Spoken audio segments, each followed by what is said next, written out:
ဒါကတော့အသက်အရွယ်ကွာခြားချက်ခြားကနတ်နဲတဲ့အချက်အကြောင်းရိုက်ကူးထားတဲ့ The Idea of You ဆိုတဲ့ဇာတ်လမ်းလေးပါနှလုံးသားမှာအသက်အရွယ်မရှိဘူးပုံမြင်လေးတစ်ပုဒ်ပြောပြတယ်လို့နားထောင်ကြည့်ရအောင်နော်အသက်40အရွယ်ရှိပြီဖြစ်တဲ့စောလင်းဆိုတာအမှုပညာပြခန်းလေးတစ်ခုကိုပိုင်ဆိုင်ထားတဲ့အောင်မြင်တဲ့မိခင်တူပေါ့တနေ့တော့သူမရဲ့သမီးလေးနဲ့အတူဂီတဖော်စတီဗယ်တစ်ခုကိုရောက်သွားခဲ့တယ်လူတွေကလည်းတိုးလို့ဝှေ့လို့ပေါ့စောလင်းတယောက်အပေါ်အပေါက်သွားကြတာနဲ့အနားမှာတွေ့တဲ့ trailer အင်္ဂလိပ်တစ်လုံးတည်းကိုအမော့မထင်ဝင်သွားမိရောအဲ့ဒီမှာပဲသူမရဲ့ကဘာကြီးကိုပြောင်းလဲပေးမဲ့လူငယ်လေး Hayes နဲ့အဆဆုံခဲ့တာပါပဲ Hayes ဆိုတာကအခုခေတ်မှာအယမ်းကိုနာမည်ကြီးနေတဲ့ August Moon ဆိုတဲ့ဘွိုင်းပန်အဖွဲ့ရဲ့အဆိုတော်ပေါ့တကဘာလုံးကမိန်းကလေးတွေဝိုင်းဝိုင်းလည်နေတဲ့မင်းသားလေးပေါ့လေဒါပေမဲ့အထူးဆန်းတာက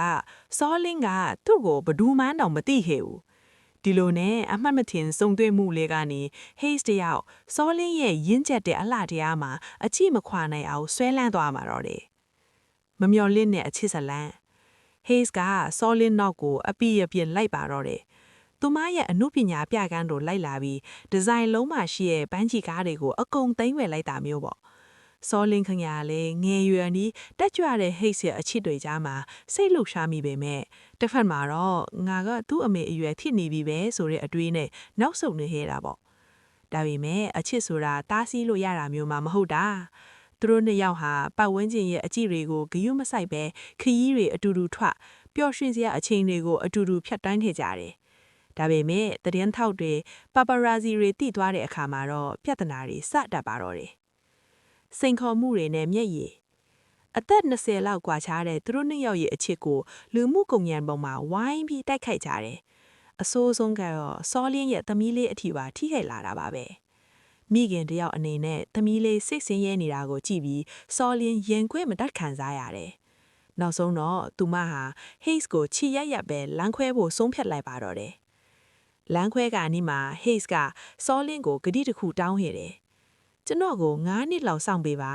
အဲ့ဒီအချိန်ကျရင်ကျွန်တော်ရဲ့ဒီကြော်ကြားမှုတွေလည်းညင်ထွားလောက်ပြီပါဒီအဲ့ဒီအချိန်ကျမှကျွန်တော်တို့ပြင်ဆုံကြရအောင်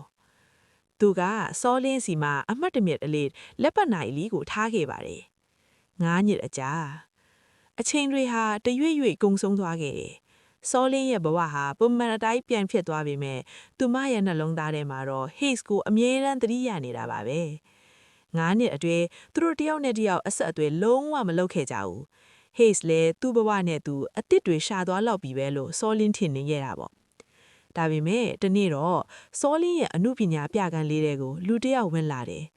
သူမမော့ကြည့်လိုက်တဲ့အခါမှာတော့ပြုံးနေတဲ့မျက်နှာလေးနဲ့ Hayes ကိုတွေ့လိုက်ရပါတော့တယ်သူဟာဂတိအတိုင်းပြန်လာခဲ့တာပါဒီဇလန်းလေးရဲ့ဘေး